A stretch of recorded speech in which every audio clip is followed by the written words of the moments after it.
All right, guys, welcome back to the channel. So just about an hour ago or so, Bo Nickal did an interview with Ariel Helwani, and in this interview, Bo Nickal got asked about the podcast episode that he did following his loss to Reiner de Ritter and the way he responded to his loss and all that jazz, okay? Compared to how he responded on Ariel Helwani's own show in just the following days, and he completely and totally, blatantly lied, okay? And I can't let him get away with that. I just cannot let that slide. So that's what we're gonna do in this video. We're gonna take a look at the interview clip with Ariel Helwani, and then we will take a look at the clip in question. And just so you all know, I do indeed have receipts to prove that he's lying, but not only to prove that he's lying, to prove how unbelievably ridiculous of a lie it is, okay? So let's get into the clips. Speaking of which, by the way, you came on the show, I think it was the Tuesday after the fight, and you were very respectful. You said all these things, you took it like a champ. I was really impressed with how you handled it in the face of all the noise.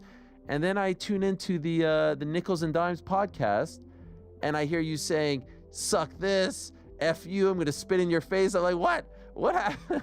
What changed here? It's a completely different tone. Okay, now I did want to just briefly stop it right there before we get to his actual answer. I just want to point out that I am glad Ariel Helwani actually asked this question, okay? Because this is what I think a lot of people were thinking at the time when he went on Ariel Helwani's show, came off as quite humble and respectful, and seemed as though he was taking the loss and the backlash that came with it quite well. And then just a few days later, went on his own podcast, and we got a completely different side of him. He was telling us to suck his dick and that he was going to spit in our faces and all that shit. And I think a lot of people then got the impression that he was completely and totally faking it on Ariel Helwani's program. And while that might be the case, I think it is also in large part due to the absolute fucking yes men he has around him, okay? That read Instagram quotes to try and make little Bo Peep feel better. I heard this quote today while I was scrolling on social media, and it says, if you're grateful for your life, you have to be grateful for all of it, the highs and the lows. You just can't be grateful for the top if you can't be grateful for when you hit the bottom. And I think that... But either way, let's get to Bo Penny's answer to this very good question. It was taken out of context, for those who, a lot of people saw that clip and got upset about it. But what I was saying was, that was an option for how I could respond. Oh, and they cut you up.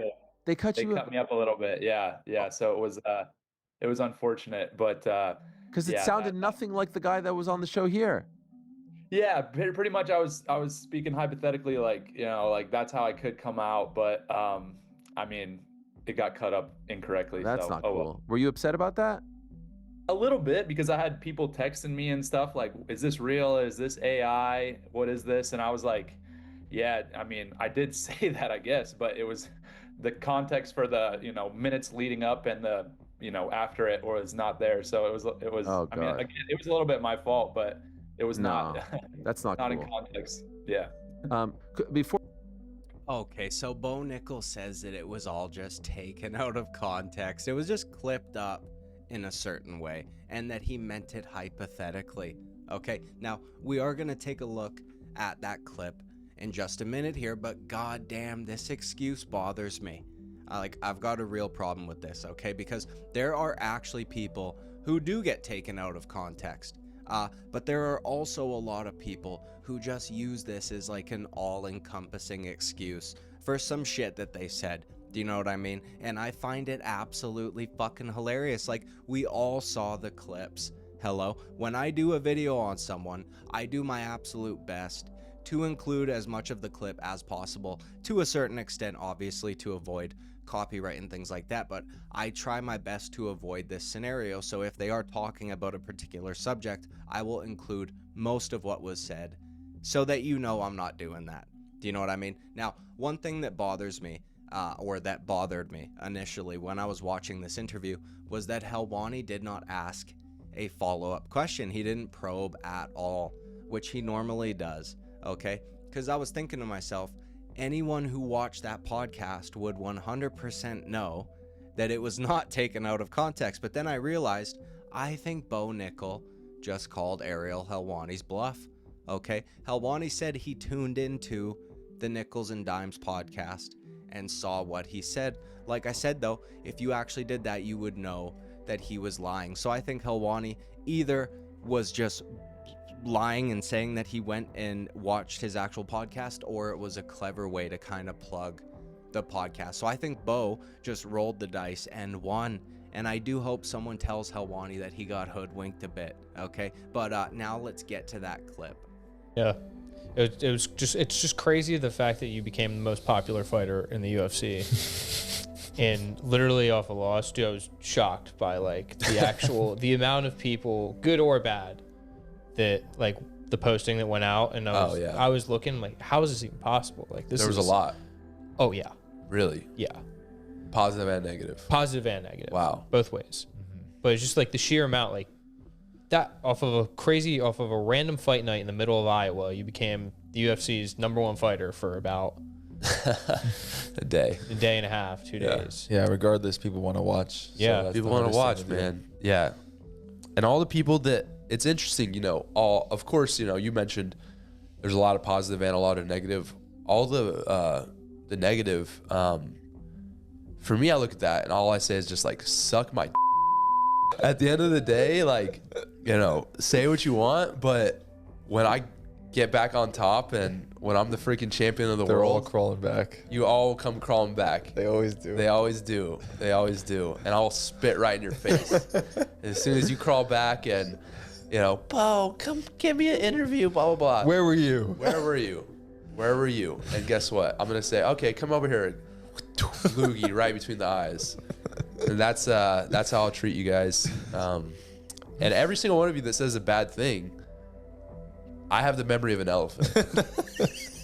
And Ronan keeps receipts. And Yeah. Ronan keeps receipts. I screenshotted every single post that you guys made. Okay, so very clearly not taken out of context and very clearly not meant to be a hypothetical statement. Bo Penny is just blatantly lying, okay? And I think it's absolutely fucking hilarious that he thinks he can get away with this simply because they deleted the episode and re-uploaded it without that part in there, which is actually, to me, even more hilarious, okay? Because that almost proves he's lying in and of itself.